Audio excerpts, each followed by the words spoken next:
Retrouvez Smart Bourse avec eToro, leader mondial des plateformes de trading social.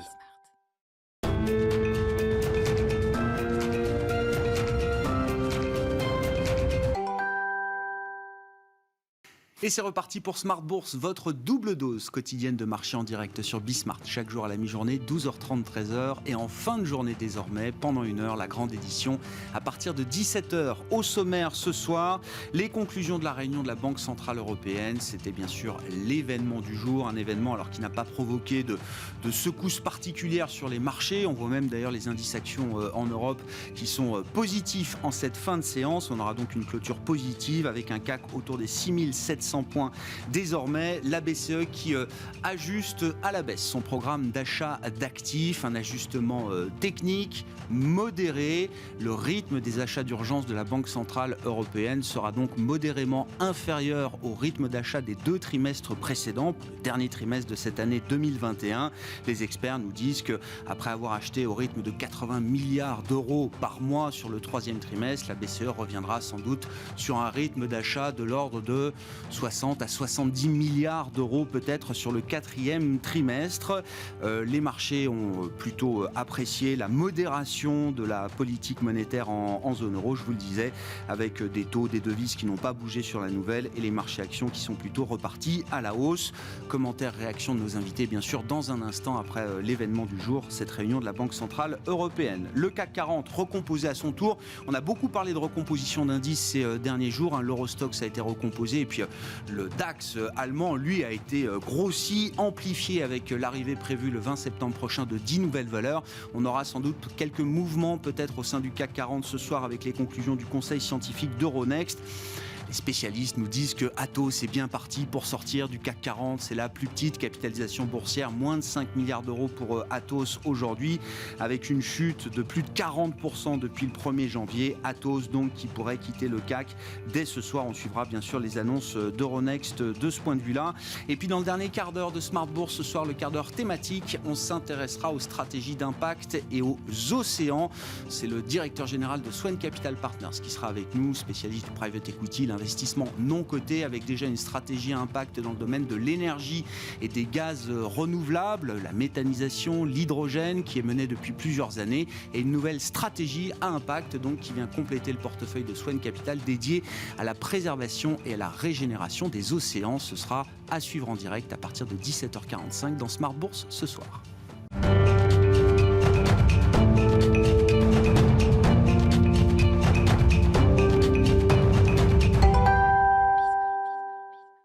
Et des marchés donc qui ont suivi avec attention et qui réagissent plutôt positivement aux conclusions de la réunion de la Banque Centrale Européenne. Le point sur cette fin de séance en Europe avec Alix Nguyen. Le verdict est tombé et la bourse semble se stabiliser comme anticipé. La BCE, dont la réunion avait lieu aujourd'hui, a choisi de réduire légèrement ses achats menés dans le cadre du programme Urgence Pandémie ou PEP.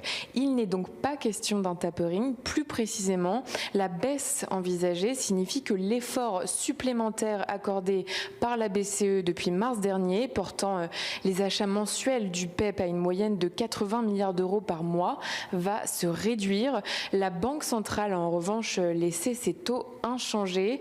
Une fin progressive des politiques monétaires accommodantes, donc la remontée de la croissance et la persistance d'une forte inflation aux États-Unis et en zone euro semblent conforter les banques centrales dans l'idée que la page de la crise sanitaire et de ses effets dévastateurs sur l'économie se tourne peu à peu. Et puis un petit détour par les chiffres du département du travail aux États-Unis publiés aujourd'hui. Comme tous les jeudis, les inscriptions au chômage diminuent cette semaine. Elles passent à 310 000 contre 345 000 la semaine précédente. Place aux valeurs du jour. Atos abandonne plus de 2%. Le titre souffre d'anticipation quant à sa sortie de l'indice CAC 40, dont il affiche la plus mauvaise performance depuis le début de l'année. Après de nombreux déboires, le conseil scientifique des indices se réunit ce soir pour prendre sa décision. La compagnie aérienne hongroise Wizz Air négocierait une nouvelle grosse commande d'avions auprès du groupe Airbus. La société d'investissement Pershing Square Holdings, filiale du groupe Vivendi, a finalisé l'acquisition d'une part supplémentaire de près de 3% du capital de sa maison de disques Universal Music Group, annoncée fin août. Et puis Ford annonce la fermeture de ses sites de production en Inde. Le groupe juge son implantation peu rentable à long terme et évalue ses pertes d'exploitation à plus de 2 milliards de dollars en 10 ans. Et on termine avec l'agenda. Demain, un seul rendez-vous pourrait avoir un effet sur la séance. Il s'agit de la publication des prix à la production aux États-Unis. Tendance, mon ami, avec Alix Nguyen chaque jour dans Smart Bourse sur Bismart à 12h30 et à 17h.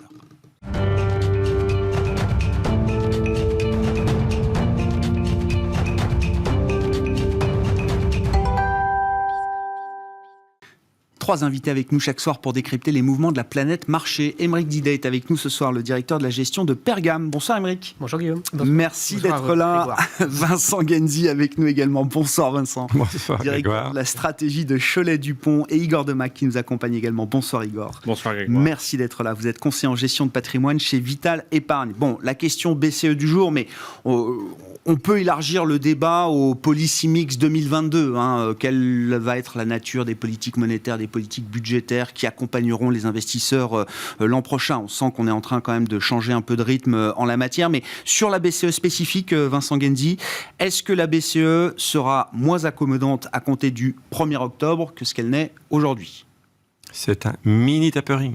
Mini tapering. Donc elle va être un tout petit peu moins accommodante, mais je considère qu'elle est toujours très accommodante. Ce qui compte pour les marchés, c'est les liquidités. Donc, tant qu'il n'y a pas une réduction majeure des liquidités, a priori, il n'y a pas de désordre manifeste pour les marchés. On va donc avoir un peu moins d'achats d'actifs. Ce qui est étonnant, c'est que la BCE risque de commencer avant la Fed, alors que d'habitude, elle est en retard. Mais c'est un peu la pression des Allemands et des amis du Nord qui l'a poussé dans ce sens. Quant à la Fed, on s'attend à ce qu'effectivement, malgré des chiffres de l'emploi du mois dernier qui étaient un peu décevants, que la Fed commence quand même son tapering quelque part vers la fin de l'année. Mais elle va continuer d'acheter des actifs, donc elle va continuer à injecter des liquidités. Elle n'est pas la seule. Il y a aussi la BCE, la Banque centrale japonaise, etc. Donc, le vrai moment de vérité, c'est quand on commencera à voir les liquidités se réduire. Et ça, ce sera probablement quand la Fed aura même commencé à remonter ses taux. Donc, ça nous repousse à 2023, voire 2024. D'ici là, il y aura en permanence des incertitudes, des commentaires, des questionnements sur comment les marchés peuvent réagir à cette normalisation monétaire. Mais ce n'est pas la fin d'un bull market. La fin d'un bull market, ce sera plus tard. Vous répondez très clairement à la question. Pour l'instant, c'est des petits moments de volatilité. Parce que ces inflexions de politique monétaire ont laissé parfois des mémoires ou des effets mémoire un peu douloureux chez les investisseurs. Vous dites, on n'est pas du tout dans la même situation que des situations précédentes, mal gérées peut-être en termes de communication, en termes de politique monétaire. Surtout par rapport au tout premier Pepperton Trump, c'est clair. Les banques centrales communiquent beaucoup plus, préparent les marchés. Elles savent qu'il ne faut pas courir le risque d'une déflagration sur les marchés financiers, c'est tout. Maintenant, il y a d'autres sujets de préoccupation dont on reparlera tout à l'heure. Oui. Non, mais juste un petit point technique, parce que pour moi, le terme de tapering s'applique à la Fed parce que la Fed va réduire ses achats un petit peu chaque mois jusqu'à 0. Oui. C'est pas ce que je comprends de ce que va faire la Banque Centrale Européenne. Même après le plan d'achat d'urgence pandémique mars 2022, elle va continuer. Je comprends qu'elle continuera avec d'autres enveloppes, d'autres programmes. Absolument. On n'arrivera pas à 0. Non, mais le tapering, ça veut dire fermer le robinet. Donc, c'est pas parce qu'on le ferme qu'on l'arrête. Donc, effectivement, en termes de flux, ça va être un peu moins, mais c'est anecdotique. Bon, Igor, sur la toile de fond, là, ce policy mix qui est en train de changer, est-ce qu'on reste dans quelque chose de très supportif pour les économies, pour les marchés également, ou est-ce qu'il faut déjà anticiper peut-être des déficits moins importants, moins d'injections monétaires également ? Je dirais que les actions des banques centrales, elles reflètent un petit peu un mouvement de désynchronisation de l'accélération de la croissance. C'est-à-dire que même si les trois zones n'ont pas forcément été toujours synchrones, puisque la Chine a rebondi très très vite, en gros, jusqu'avant l'été, on avait les trois zones qui performaient, qui accéléraient, modulo la Chine, qui avait commencé.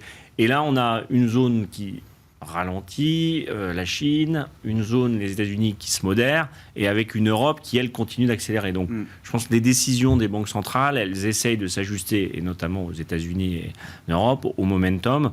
Mais la toile de fond globale est toujours bonne, macroéconomiquement parlant. Après, le sujet est 2022, puisque 2022, on a moins de croissance macroéconomique. On aura moins de stimulus monétaire, a priori. On aura peut-être des resserrements budgétaires. Donc, j'ai l'impression qu'on prépare dans cette fin d'année, l'année 2022, mais que les thèmes d'investissement, peut-être la Chine est le sujet à regarder. Mais en fait, dans les portefeuilles, globalement, la Chine n'est pas très surreprésentée. C'est là où il y a peut-être une faiblesse des marchés.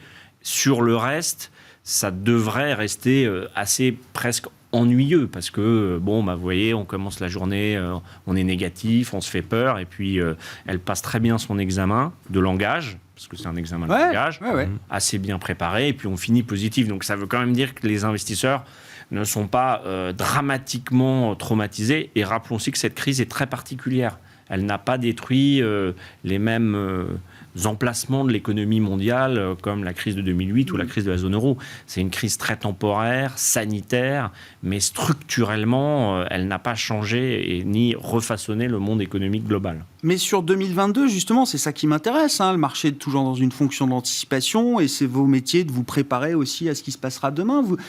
Votre intuition, c'est quoi ? C'est que ça va être un environnement un peu plus compliqué, plus adverse pour les marchés actions, ou pas forcément ?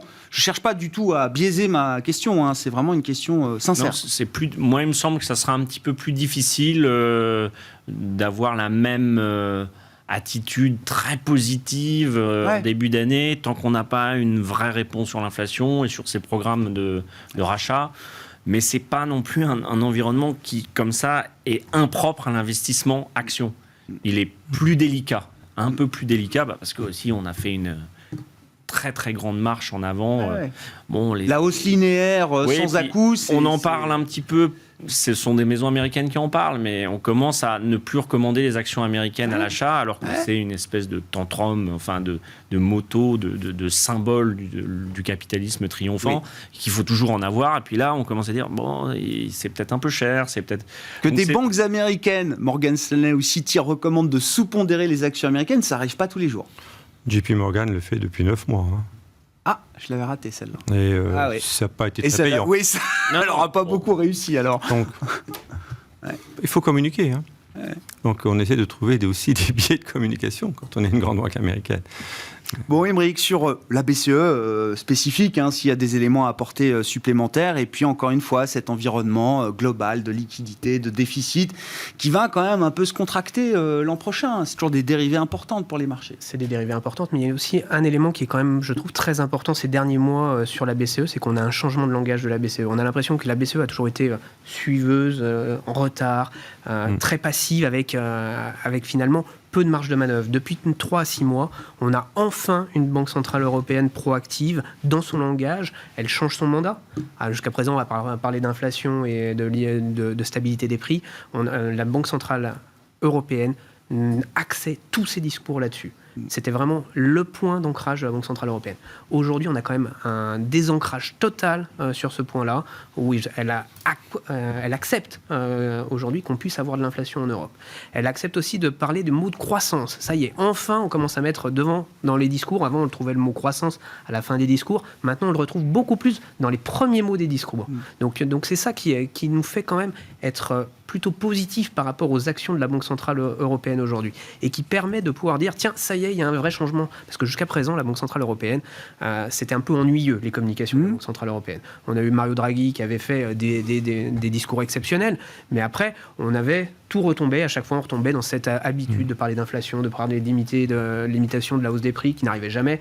Donc, là, une BCE plus proactive, plus indépendante également, peut-être, de la politique monétaire menée par la Fed également. Et surtout beaucoup plus proche des réalités économiques et des enjeux que sont la croissance aujourd'hui et pour demain. C'est-à-dire qu'aujourd'hui, on a la chance d'avoir de la croissance, d'avoir une vraie reprise en Europe, et on va avoir une banque centrale qui en plus va l'accompagner. Ça, c'est vraiment le sentiment, parce que jusqu'à présent, à chaque fois qu'on avait un peu de croissance, c'était attention, on n'a pas d'inflation, il faut faire attention au prix. Là maintenant, on a plutôt une banque centrale qui veut accompagner ces mouvements d'inflation. Et c'est pour ça que dans les repondérations qu'on peut faire dans les portefeuilles, on peut certes peut-être sous-pondérer pour certains les actifs américains, mais on peut aussi repondérer les actions européennes. Et ça, c'est un vrai sujet.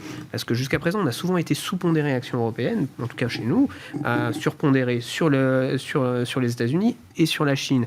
Là, c'est encore le moment de le faire, parce que les actions européennes, elles ont un très beau parcours déjà depuis... mais elles sont très en retard. Très en retard en termes de valorisation par rapport au reste du monde. Et de performance. Et de performance, tout à fait. Donc c'est pour ça qu'aujourd'hui, on peut se poser la question, encore aujourd'hui, de repondérer un petit peu plus l'Europe. Et ça, on ne pouvait pas le faire avec une banque centrale européenne qui, jusqu'à présent, avait ce dogmatisme absolument invraisemblable et qui, surtout, n'accompagnait pas assez la croissance. Parce qu'elle pouvait faire beaucoup plus et elle n'a pas fait assez. Et elle le dit, Christine Lagarde, on n'y est pas encore. C'est-à-dire quand on regarde les projections du staff économique de la BCE qui ont été mises à jour aujourd'hui, la fin de l'horizon de prévision, c'est donc 2023, le dernier trimestre 2023, l'économie de la zone euro est encore 2-3% en dessous du trend de croissance pré-Covid.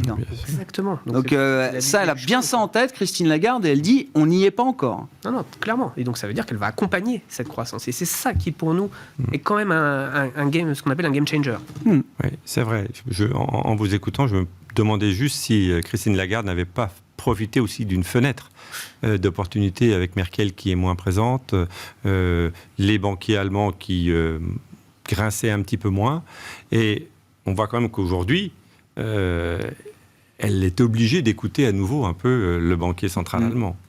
Parce que je pense qu'elle n'aurait pas du tout bougé sa position en termes d'achat. Ça a été unanime, visiblement. Toutes les décisions ont été prises à l'unanimité donc aujourd'hui. Je suis tout à fait d'accord sur le fait qu'il y a un changement de fond de la BCE qui copie un petit peu le mandat de la Fed. C'est une très bonne chose parce que durablement, si c'est maintenu et accepté par les Allemands, on aura une banque centrale qui sera plus réactive.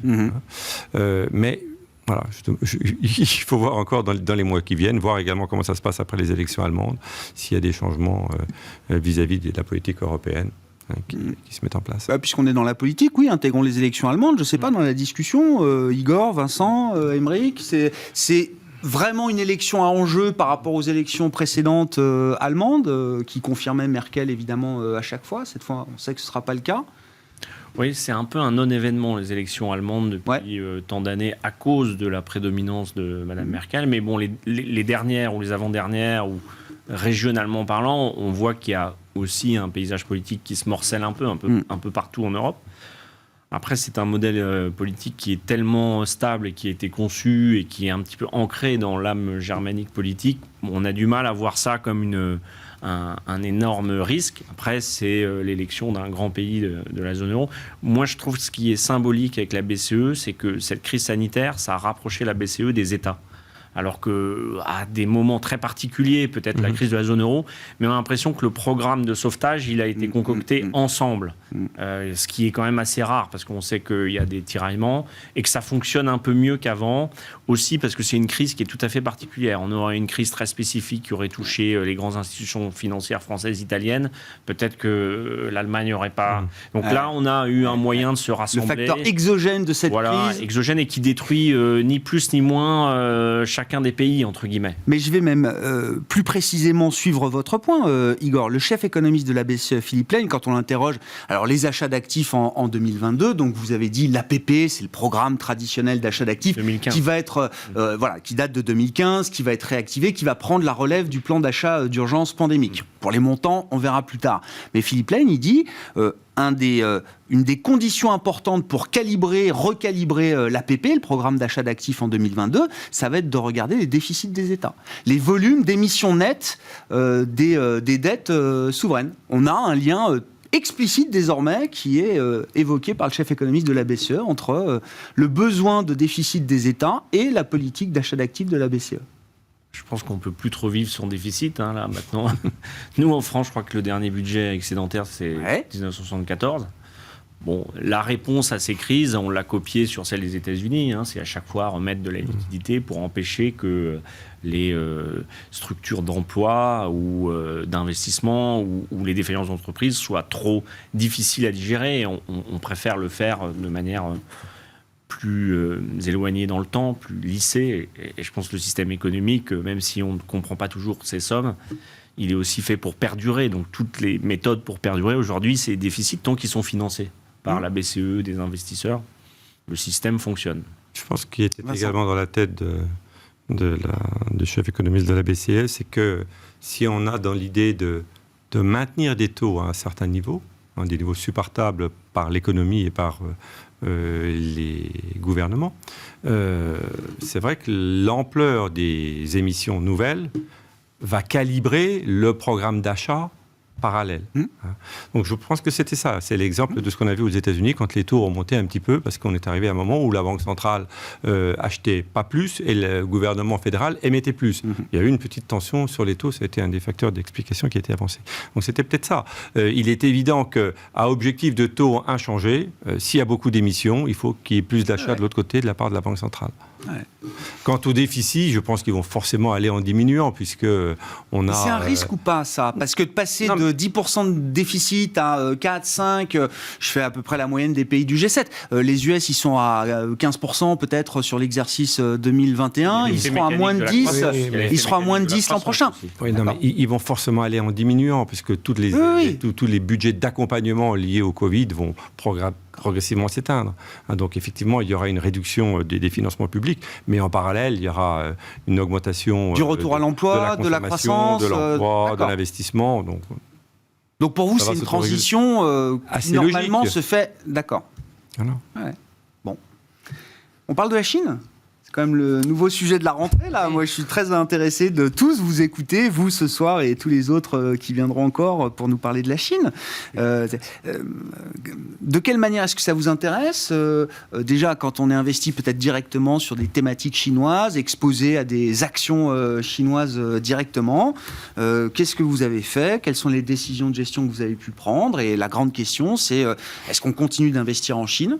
Et si oui, de quelle manière ? Quels sont les thèmes qu'on a envie d'investir demain pour être exposé à la Chine?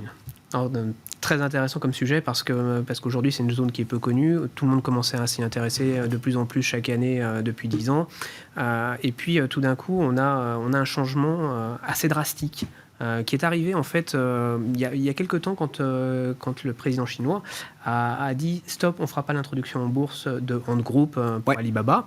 Ça a été le point de rupture très clair entre le Parti communiste chinois et son dirigeant qui dit je reprends en main, c'est moi qui dirige et le capitalisme à outrance, on arrête.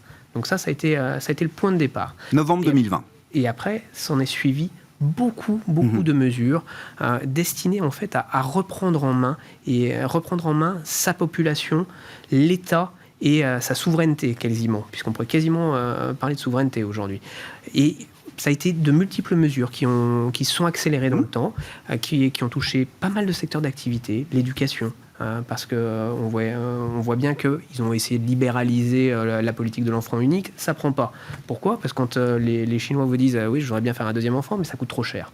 Le système éducatif coûte beaucoup trop cher. Que fait le gouvernement ? Il dit je vais rendre toutes ces entreprises... Ne vous inquiétez pas, ça vous coûtera plus rien. Ça vous coûtera plus rien, on va les rendre non profitables, ces entreprises-là.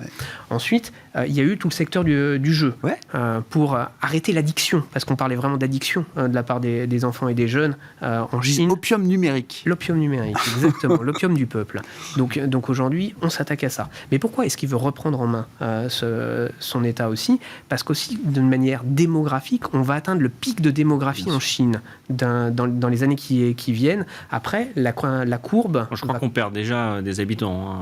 Voilà, on arrive quand même au sommet. Donc, fin du siècle, la population chinoise est divisée par deux. Voilà. C'est ça la dynamique démographique chinoise jusqu'à la fin du siècle. Donc ça a des répercussions très fortes derrière sur la consommation, sur le PIB du pays. Donc c'est pour ça que maîtriser son économie de manière beaucoup plus forte est très important pour le gouvernement chinois. Et on oublie que c'est quand même aujourd'hui un dirigeant qui est plutôt qualifié de dur dans sa politique géopolitique, on l'a vu, mais aussi politique interne. Qu'est-ce que ça implique pour vous, là, en tant qu'investisseur à Paris, investisseur globaux, vous pouvez investir sur toutes les zones géographiques. Qu'est-ce que ça implique pour vous la surpondération qu'on avait, qui était assez forte sur les actions chinoises, on l'a réduit. On l'a réduit parce que justement, il y a beaucoup plus d'incertitudes, mais on en garde parce que on a eu les premiers signes, voire même on va peut-être recommencer sur le dernier trimestre à en remettre un petit peu. On a eu les premiers signes cet été qui sont quand même assez importants de redétente. Il a annoncé donc ils ont annoncé, les Chinois, qu'ils allaient améliorer les ratios de solvabilité des banques, les diminuer, les règles réglementaires. Donc assouplir finalement les règles. Faciliter la distribution de crédit. Exactement. D'accord, ok. Donc on sent qu'il y a une volonté quand même de dire, bon voilà, on a fait déjà... On sait qu'il y a un coût financier, un coût économique important, mais on va quand même... commencer les premières choses à lâcher un peu du lest. En plus, on a pas mal d'études où on nous dit qu'ils sont contents qu'il y ait beaucoup d'Américains qui soient sortis du marché chinois et beaucoup de retraits de capitaux de la part des marchés, des investisseurs américains du marché chinois. Et ils vont favoriser, on sent qu'apparemment il y a pas mal de mesures qui arrivent pour favoriser l'investissement local de Chinois dans les entreprises chinoises. Donc là aussi, ça plaît au gouvernement chinois et ça va favoriser une remontée du marché chinois. On l'a vu, le mois de juillet a été très compliqué pour les actions chinoises. On a perdu à peu près une petite dizaine de pourcents en ligne droite. Mois d'août commence à se stabiliser. Donc mois de septembre, début de mois, on commence une petite remontée. On sent qu'il y a une petite dynamique qui revient. Donc aujourd'hui... Peut-être une petite fenêtre d'opportunité, vous dites, petite fenêtre d'opportunité, et puis d'une revalorisation des marchés chinois. Exactement, parce qu'au final, autant la classe d'âge 50-80 ans en Chine est pro-parti communiste chinois et appliquera parce qu'ils sont chinois avant tout. La classe d'âge qui est aujourd'hui jusqu'à 40 ans, qui a goûté au libéralisme de façon importante, avec la naissance de cette classe moyenne qui est quand même l'objectif avéré du Parti communiste chinois, fait qu'eux, ils auront plus de mal et auront plus de facilité à finalement continuer à consommer. Donc c'est pour ça qu'il y a quand même des enjeux. S'il veut que sa classe moyenne naisse vraiment, il va devoir quand même lâcher un petit peu du lest. Oui, c'est pas retour il y a Totalement. 50 ans en arrière. Qu'est-ce que vous comprenez de ce qui se passe en Chine, Igor? Qu'est-ce qui vous intéresse et pourquoi est-ce que c'est un sujet qui doit nous intéresser? Pas grand-chose, à vrai dire. Non, je comprends pas grand-chose. C'est une boutade pour dire que c'est quand même relativement opaque par rapport à nos systèmes. Et c'est un système politique qui nous est étranger. Alors, on l'a connu en Russie, et encore là, c'est très particulier parce qu'il y a une espèce de dose de participation au capitalisme mondial tout en étant très fermé. J'ai l'impression que les actions chinoises et le marché chinois, c'est toujours un peu la même histoire. Il faut en avoir parce que la Chine, c'est 1,2 milliard d'habitants, il y a de la croissance, il y a de la technologie, c'est l'atelier du monde. Et puis il y a une autre petite voix un peu plus prudente du gérant qui a l'expérience qui dit c'est jamais vraiment investissable, on est toujours là à contre-temps. Et puis avec une épée de Damoclès qui a toujours existé mais qui se matérialise, la réglementation et d'un parti qui peut prendre le contrôle ou avoir une décision qui est contraire à un investisseur, entre guillemets. Donc c'est difficile de ne pas considérer la zone dans le monde économique global, c'est clé. Comment on peut y arriver à travers des titres chinois ça me semble complexe. Aujourd'hui, c'est un peu un point d'interrogation. Je pense que si on avait une belle jambe de baisse encore, on pourrait s'y intéresser. Après, ça peut être dans un portefeuille, à mon sens, que quelque chose d'assez minoritaire aujourd'hui, parce que la dynamique démographique, elle va tout emporter. Peut-être même le Parti communiste chinois, puisque ceux qui le défendent le plus vont partir. C'est ce qu'on disait. Donc, c'est à très long terme. Oui, mais d'accord, mais sur cette vision longue, vous n'êtes pas ultra positif sur la Chine, quoi.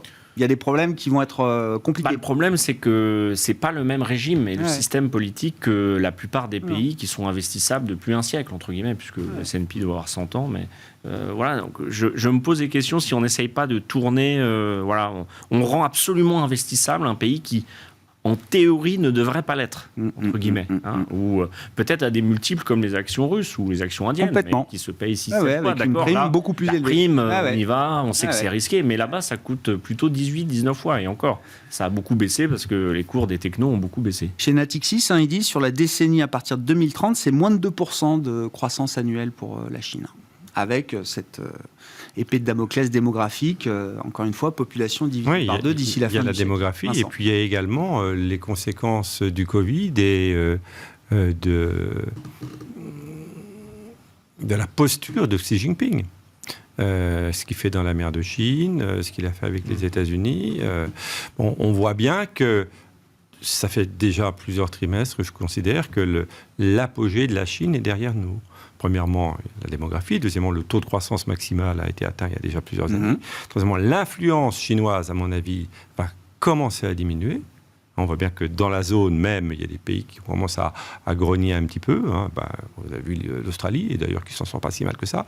Donc je pense que Xi Jinping se rend compte également que le modèle chinois, qui était l'usine du monde de l'exportation, il l'avait dit d'ailleurs, il voulait recentrer vers l'économie domestique, mais ça a été très progressif et très lent. La tech, la transition énergétique, il y a quand même beaucoup de choses qui se passent. Mais il est obligé. Ce que je veux dire, c'est qu'il est obligé de redomestiquer son économie, puisqu'on voit qu'il y a des partenariats industriels qui s'arrêtent, des entreprises américaines ou européennes qui ferment des usines en Chine parce qu'effectivement, on n'a jamais été rentable. Il y en a plein. Donc, l'usine du monde, c'était le modèle, ça le sera un petit peu moins. Donc il faut l'accompagner, effectivement, et pour l'accompagner, il faut s'appuyer sur la population locale et la consommation domestique. La consommation domestique, si vous n'avez pas de système de retraite, de système social qui tourne, vous avez des taux d'épargne importants, de la thésaurisation, et vous avez moins de consommation. Donc il est obligé d'aller dans ce sens. Après, moi, je considère que c'est un despote éclairé. C'est-à-dire que depuis 20 ans, la Chine, enfin pas que Xi Jinping, mais le Parti communiste, c'est un despote, mais qui a toujours été pragmatique. La grosse différence avec les Russes. Et donc, ils ont réussi leur modèle économique, leur développement, mais à un moment donné, il y a des frictions, il peut y avoir des tensions sociales. Ils ont toujours réussi à passer au travers. Peut-être qu'effectivement, dans les 30 ans qui viennent, ça changera. Mais je pense que la Chine, ce ne sera plus le même type d'investissement. Et alors ? Donc, ça va être des investissements plus ciblés, des thèmes plus ciblés. Acheter des ETF chinois, ce sera peut-être moins à la mode. Il faudra peut-être aller sur du pur domestique consommation ou des sociétés européennes exportatrices, mais de biens de consommation, de style CEP, qui sont implantés là-bas. Il va falloir... Ça va aussi rentrer un peu dans le rang, entre guillemets. Et donc, il faudra maintenant faire un peu plus de stock picking, ce qui n'est pas facile à faire, parce qu'on ne sait pas ce qu'il y a dans les comptes. Bon, gardez la parole, Vincent. Là. Et pourtant, il y a des fonds actions chinoises ISR. Donc c'est quand même dingue. C'est qu'on peut tout packager dans le monde d'aujourd'hui. Oui, mais parce que ce que vous expliquent ces gérants, justement, ISR, qui essayent aussi d'avoir de l'impact, c'est qu'il y a quand même des technologies dont on ne peut pas se passer, et la Chine est en avance sur un certain nombre de technologies. Si on veut avoir de l'impact positif pour la planète, et puis sur le plan de l'ISR...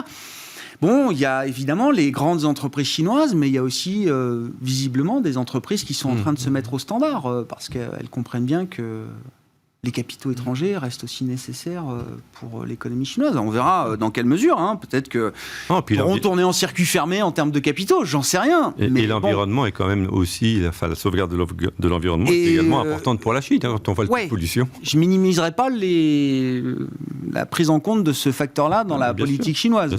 C'est vrai. Où est-ce qu'on a envie d'être investi là, en cette rentrée de manière un peu plus immédiate et... Nous, on reste plutôt positionné sur les États-Unis et l'Europe, plutôt sous-pondéré sur les pays émergents, y compris la Chine. Est-ce qu'il faut globalement réduire l'exposition au risque de manière significative ou pas forcément ?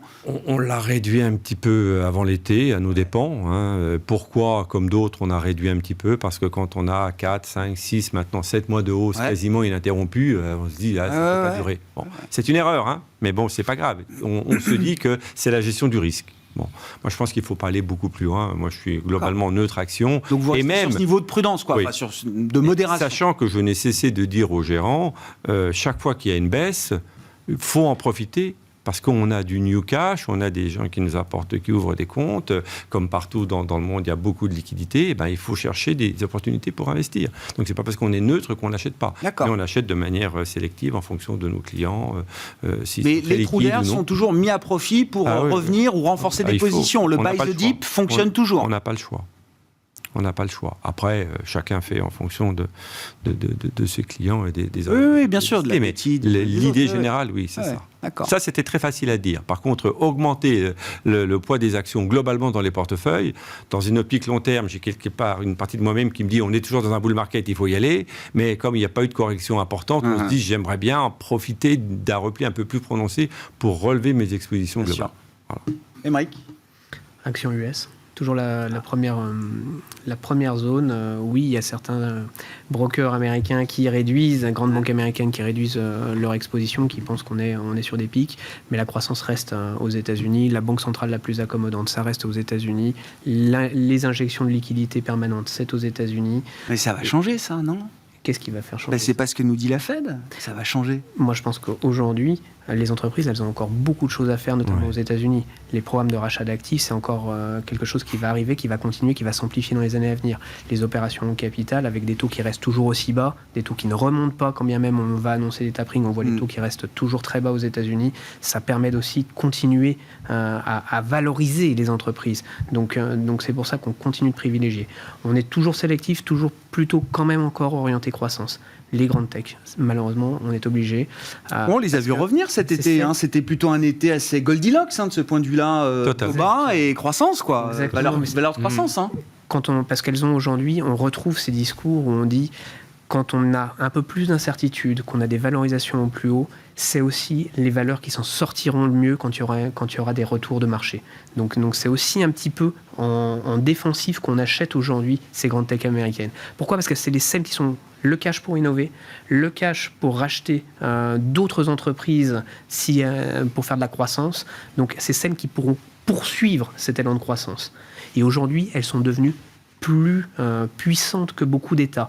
Donc aujourd'hui, il faut bien se rendre compte que toutes les histoires de régulation, les histoires d'antitrust, pourquoi on n'en parle quasiment plus actuellement ? Parce qu'aujourd'hui, l'État a besoin de ces entreprises qui sont les premiers employeurs, les premiers à pouvoir maîtriser les salaires, notamment les bas salaires aux États-Unis. Donc quand on a de l'inflation en plus sous-jacente, c'est les grandes tech qu'il faut avoir, parce que c'est eux qui accompagnent cette politique monétaire américaine. Donc c'est pour ça qu'on favorise aussi ces entreprises encore aujourd'hui. Igor, sur le thème de l'allocation, de l'investissement. Là. Mais non, mais moi je vais reprendre ce qui a été dit au début de l'émission. Je pense que l'Europe a un petit carte à jouer, même si on ne peut pas enlever une part d'un portefeuille dans les actions américaines. Je pense que là, il y a un momentum qui est un peu plus favorable pour l'Europe. Après, le rattrapage du retard gigantesque depuis la décennie, bon, faut pas arriver tout de suite. Vous dites que ce n'est pas les 20% de hausse des actions européennes cette année qui ont fait jeu égal avec Wall Street, qui enlève justement la décote, non, parce que quand même, quand on regarde les niveaux de valorisation, alors les indices sont composés de manière différente. Vu ce qui se passe dans l'environnement monétaire, je trouve que l'Europe a des propositions d'investissement. Après, il faut avoir les deux zones. Mais là, depuis qu'on a quand même très bien géré la phase vaccinale, c'est quand même un des domaines où on a été en avance. Enfin, en retard, puis en avance. Puis maintenant, on est en avance. Et c'est vrai que le sujet monétaire semble un peu mieux traité.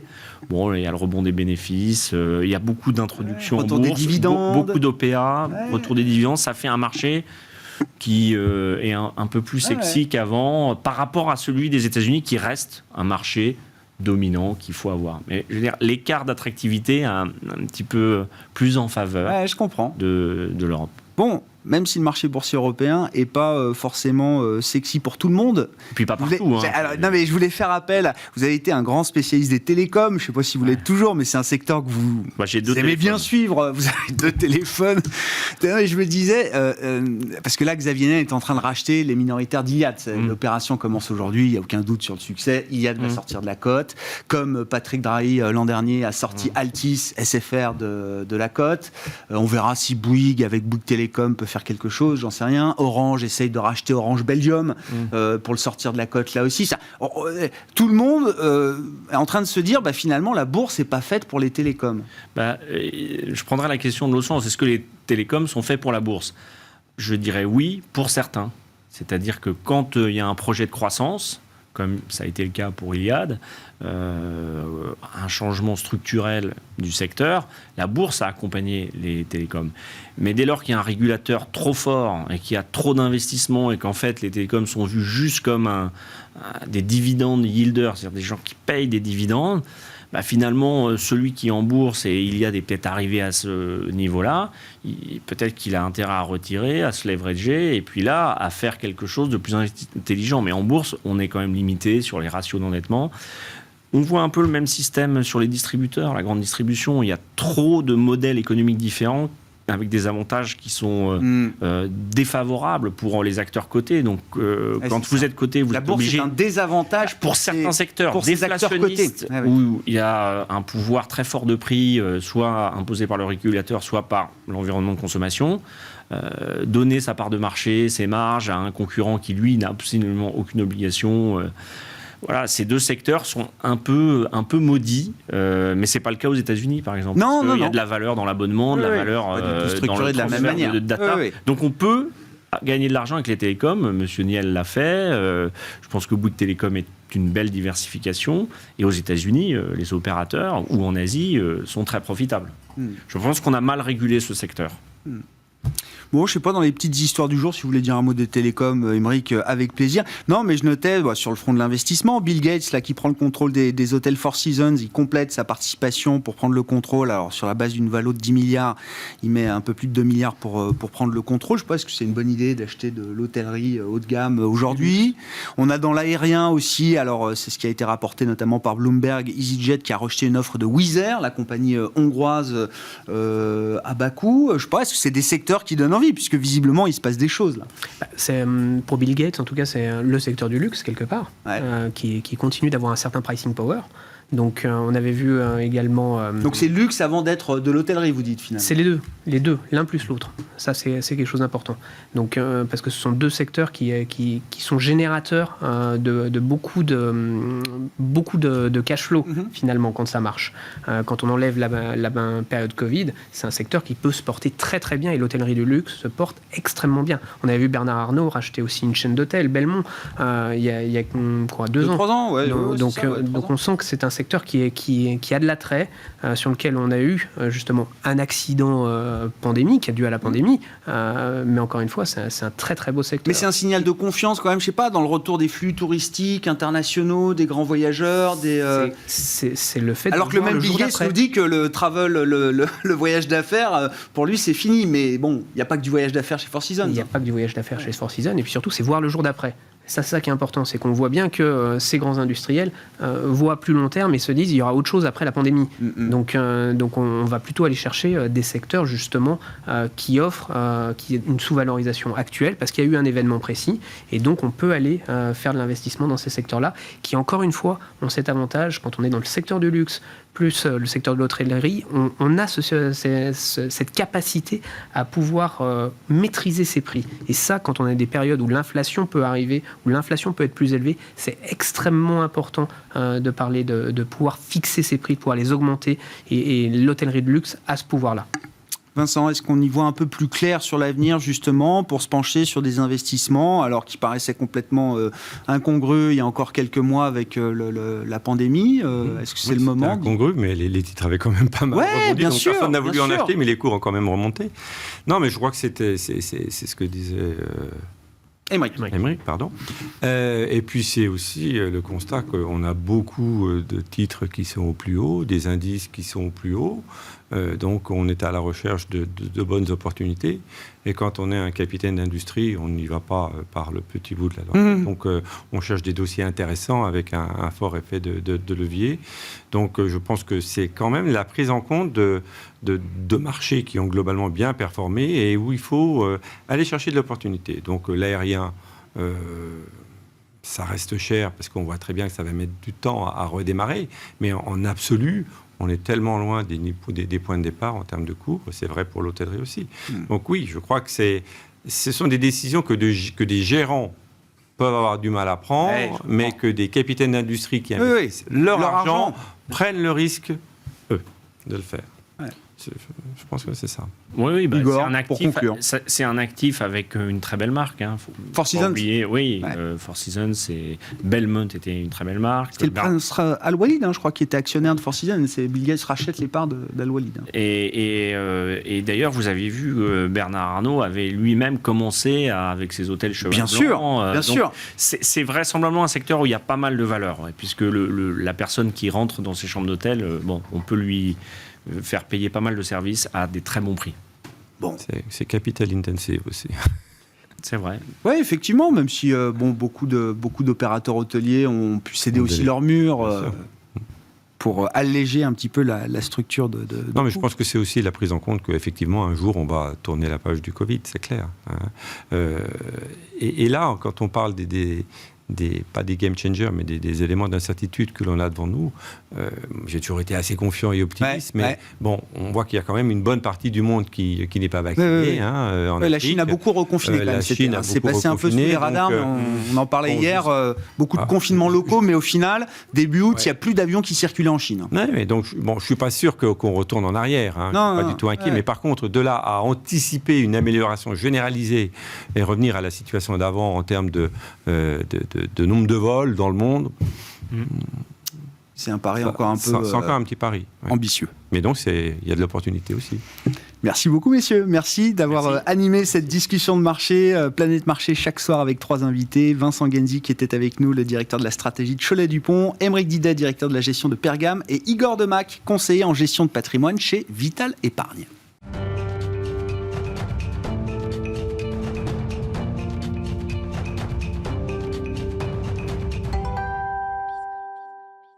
Le dernier quart d'heure de Smart Bourse, c'est le quart d'heure thématique chaque soir. Le thème ce soir, c'est le thème des océans et des stratégies d'impact liées justement à la préservation et à la régénération des océans. Jérôme Delmas, le directeur général de Swen Capital Partners, est à mes côtés en plateau pour en parler. Bonsoir Jérôme. Bonsoir Grégoire. Ravi de vous retrouver. Swen Capital Partners, juste pour repositionner la société, donc c'est une filiale d'Ophi Asset Management. Vous êtes le spécialiste chez Ophi du private equity, de l'investissement non coté, de l'investissement en infrastructure également. Une dimension ESG de longue date, ce sont des critères extra-financiers qui sont intégrés dans tous vos investissements aujourd'hui. Et vous allez de plus en plus loin, puisque depuis quelques années, vous menez des stratégies d'impact également. Le premier fonds d'impact date de 2019. Il était dédié à l'énergie au sens large, mais plus précisément au gaz renouvelable, à travers hydrogène, méthanisation. On en avait parlé avec vous il y a quelques mois. Et vous lancez donc votre seconde stratégie d'impact, nouveau fonds que vous êtes en train de lever, que vous êtes en train de déployer, tourné vers les océans. Pourquoi ce thème des océans vient juste après le thème des gaz renouvelables chez vous, Jérôme? Pourquoi est-ce que vous êtes dit, en tant qu'investisseur qui cherchons à avoir de l'impact, pourquoi est-ce que c'est ce sujet-là qu'on cherche à adresser pour nous, pour la planète et pour nos clients, bien sûr? Bien sûr. Alors, l'ESG et l'impact sont la colonne vertébrale de Swen. En termes de stratégie, c'est important de le préciser. Effectivement, au moment où on va parler de ce fonds Swen Blue Ocean, dont la stratégie, effectivement, c'est un fonds d'impact qui est dédié à la régénération de l'océan. Et en fait, nous sommes partis du constat que l'océan est vital, aussi bien pour l'homme que pour l'équilibre naturel et même l'économie mondiale. Or, force est de constater qu'aujourd'hui, il y a énormément de problèmes. On le voit avec la hausse des températures, l'eau qui est davantage acide et effectivement la montée des eaux. Et d'ailleurs, dans le dernier rapport du GIEC, on regarde entre 1900 et 1970, la hausse annuelle moyenne du niveau de la mer était de 1,3 mm. Entre 2008 et 2018, elle est de 3,7, c'est-à-dire quasiment 3 fois plus importante. Et donc, force est de constater qu'il fallait agir. Et en fait, en tant qu'investisseur, on a souhaité créer un fonds pour flécher l'argent vers des innovations, des sociétés européennes, pour répondre finalement à ces enjeux qui sont absolument clés pour l'avenir de notre planète. Des apporteurs de solutions, c'est ça le sujet de ce fonds, d'aller investir dans des sociétés qui développent, qui cherchent, qui apportent des solutions. Exactement. L'idée, c'est d'investir dans des startups qui vont répondre à cette problématique. Alors toujours avec un double objectif, performance financière et performance extra-financière, puisque c'est un fonds d'impact. Donc avec 3 verticales, lutter contre la surpêche, la pollution et le changement climatique. Et donc, au travers de ces 3 verticales, eh bien, il y a des sous-verticales, effectivement. Et donc, l'objectif, c'est de construire un fonds qui soit suffisamment diversifié, qui réponde à ces problématiques. Ces sujets sont tellement sérieux et demandent une telle expertise scientifique qu'il faut des partenaires. Malgré tout le jus de crâne qu'il y a chez Swen Capital Partners, et j'en doute pas, mais la logique financière, même quand on essaye d'intégrer justement cette approche extra-financière, ne suffit plus. Il faut des partenaires scientifiques aujourd'hui pour mener de tels investissements. Il faut des partenaires scientifiques et il faut des experts. Aujourd'hui, les sujets sont tellement complexes. Si on veut parler de climat et ne pas faire de greenwashing, il faut s'associer avec les meilleurs. Et donc, effectivement, chez Swen, on vient de recruter une équipe dédié à l'investissement sur cette thématique, emmené par Christian Lim et Olivier Rebaud, qui ont développé tout un écosystème assez unique en termes d'apport de deal flow et expertise sur les océans. Donc ça, c'est le premier point. Le deuxième point, c'est qu'effectivement, il faut une plateforme d'investissement, et Swen, finalement, est cet incubateur de solutions et offre, au travers de sa plateforme ESG Impact, tout ce dont a besoin une équipe d'investissement. Parce qu'il y a l'équipe d'investissement, mais l'équipe d'investissement ne travaille qu'avec l'équipe d'impact. Et le dernier point, c'est le partenariat scientifique. Effectivement, on vient de signer un partenariat scientifique avec Ifremer, qui est vraiment, je dirais, la référence au niveau mondial sur tous les sujets qui traitent l'énergie marine et tout ce qui est lié au niveau de la mer. Et donc, c'est ce triptyque gagnant qui fait qu'aujourd'hui, on peut lancer ce fonds et qu'on vient de lancer ce fonds qu'on a annoncé à l'occasion de l'IUCN à Marseille. C'était quoi cet événement C'est le Congrès de la Nature qui se tient une fois tous les 4 ans et qui se tenait à Marseille. Et donc, à cette occasion, je dirais, sont débattus tous les sujets liés à la biodiversité. Parce qu'évidemment, quand on parle d'océan, on parle du poumon, un des poumons de notre planète, et évidemment de trésors de biodiversité. Non, mais je trouve l'approche très intéressante, et chez vous et chez d'autres. Mais encore une fois, il y a un tel niveau de complexité scientifique dans ces sujets que si on veut être sérieux dans ces investissements, il faut, en l'occurrence, là, aller chercher l'Ifremer. Ah oui, parce que je pense que quand vous vous adressez à des patrons de société, finalement, vous offrez davantage qu'un apport en capital et une expertise, je dirais, financière. Vous avez tout cet apport technique. Et je crois qu'aujourd'hui, on doit raisonner complètement en écosystème et pas de façon trop verticalisée. Et c'est ce qui a fait la force du fonds dont vous parliez à l'instant, de méthanisation et d'hydrogène vert qu'on avait lancé il y a quelques années. D'ailleurs, qui a été investi en 2 ans et demi. On lance le nouveau fonds. La suite arrive là ? La suite arrive, 2 ans et demi seulement après. Et finalement, les objectifs à la fois financiers et extra-financiers ont été tenus parce que finalement, on a à chaque fois ce triptyque gagnant. Et je crois qu'aujourd'hui, en tant qu'investisseur, notre rôle est de flécher l'argent vers des projets qui offrent des solutions aux problèmes de la planète, et notamment sur les sujets environnementaux qui nous concernent tous et toutes. Surtout que les horizons de temps et d'investissement du private equity, du non-coté, généralement coïncident assez bien avec l'idée qu'on peut accompagner des gens qui cherchent et qui trouvent des solutions. Hein. C'est ça Exactement. En fait, on s'inscrit vraiment dans une durée qui n'est pas une durée court terme, une durée longue, une duration longue. La durée des fonds est généralement de plus de 10 ans, les 13 ans en ce qui concerne notre fonds. Donc on s'inscrit vraiment dans une duration longue. L'idée étant d'accompagner ces projets et les faire grandir, et que finalement qu'on grandisse tous avec toujours un objectif qui est le même au bout du bout, c'est celui d'avoir de l'impact. 10 ans, mais vous me l'aviez dit déjà la dernière fois, j'ai l'impression que ce sont, alors je ne sais pas, dans votre industrie spécialement, c'est des horizons de temps qui sont déjà très très longs, au-delà de la moyenne. Non ? Je dirais que globalement, la moyenne, on va dire, tourne autour de 10 ans en duration. D'accord. En tout cas, la durée de vie annoncée. Dans la réalité, les fonds ont une durée c'est ça, bien longue. sûr. Nous, on a des durées effectivement qui sont un peu plus longues, mais qui correspondent bien aussi à la démarche d'impact qu'on veut avoir. Vous savez, quand on parle d'impact, il y a 3 critères importants. Vous avez l'intentionnalité, l'additionnalité et la mesure de l'impact. Et donc, si vous voulez faire les choses de façon sérieuse, vis-à-vis de votre écosystème, vis-à-vis de l'ensemble de vos parties prenantes, il faut du temps. Parce que on ne règle pas les problèmes dans un délai très court. Quelles sont les ambitions du fonds Blue Ocean, là ? Alors, en termes de taille ? En termes de taille. Alors, on est très heureux parce que finalement, on a fait notre premier closing fin juillet à hauteur de 52 millions d'euros, à la fois avec des investisseurs français, européens et nord-américains. On vise une taille cible de 120 millions d'euros. Et on est très confiant pour l'atteinte de cette taille dans les prochains mois. Il y a énormément d'intérêt de la part d'investisseurs institutionnels, de corporate, d'entreprise ou bien de family office. Et puis, je dirais qu'aujourd'hui, la réglementation pousse aussi ces acteurs-là à diversifier leur allocation en termes d'investissement. Et finalement, ce type de fonds impact, je pense, répond bien à leurs attentes. Ouais. 120 millions, c'est la taille cible. Vous êtes déjà à 52 millions après un premier closing. Sur le déploiement des investissements, et vous disiez le fonds méthanisation hydrogène vert a été déployé plus vite que prévu. Est-ce que c'est ce qui risque de se passer pour Blue Ocean? Est-ce que vous avez déjà ciblé, identifié l'équipe de gestion? Est-ce qu'elle a déjà des cibles dans le radar, pour parler trivialement? La clé, c'est le deal flow, évidemment. Et on est sur une nouvelle thématique, l'océan. On parle plutôt d'océan pour parler des océans, c'est l'océan et de la mer, donc on parle de l'océan.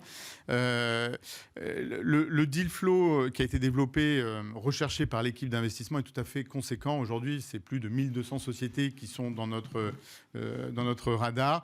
On prévoit un premier investissement là dans les toutes prochaines semaines dans une société basée en Europe du Nord. On est dans l'aquaculture de précision.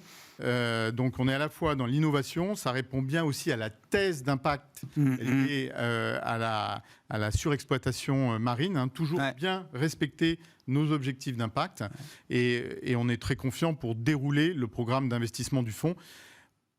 25 investissements composeront plus ou moins ce fonds, principalement en Europe, et évidemment on pourra investir en Amérique du Nord. Le calendrier d'investissement, je dirais, sera peut-être aussi rapide ou pas. L'objectif, c'est de faire de bons investissements et d'accompagner les sociétés. On n'est pas dans une course contre la montre. On a 5 ans pour investir ce fonds, comme on l'avait pour le fonds de méthanisation et d'hydrogène. Voilà, c'est fait plus rapidement. Mais l'objectif, c'est de bien investir et de bien dérouler la démarche d'impact qui, chez Swen, vous le savez, est très importante. On est 70 au sein de Swen aujourd'hui. Sur 70 personnes, vous en avez 8 qui sont dédiés à l'ESG et à l'impact. C'est une aujourd'hui des plus importantes équipes au niveau européen en termes humains pour analyser et suivre ces dossiers. Donc on a à la fois des moyens humains et puis des outils, puisqu'on utilise, on en avait peut-être parlé la dernière fois, Grégoire, qui est la NEC, la Net Environmental Contribution, qui a été développée par Sycomore, iCare et Cantis, et dont Swen est devenu funding partner, et qui permet d'analyser le risque de transition des investissements que nous regardons. Donc, vous voyez, le métier, il évolue. Ouais. Plateforme de solutions, c'est comme ça que vous voyez ça. Boîte à outils pour nos investisseurs, et surtout être cohérent avec ce que nous vendons à nos investisseurs, et finalement être des solutions au changement du monde qu'on souhaite tous voir se mettre en place. Blue Ocean, donc, la nouvelle stratégie d'impact lancée par Swen Capital Partners. Merci beaucoup, Jérôme, d'être venu nous en parler. Jérôme Delmas, le directeur général de Swen Capital Partners, qui était avec nous dans le quart d'heure thématique de Smart Bourse ce soir. Ainsi se termine cette émission. On se retrouve bien sûr demain en direct à 12h30 sur Bismart. Merci beaucoup.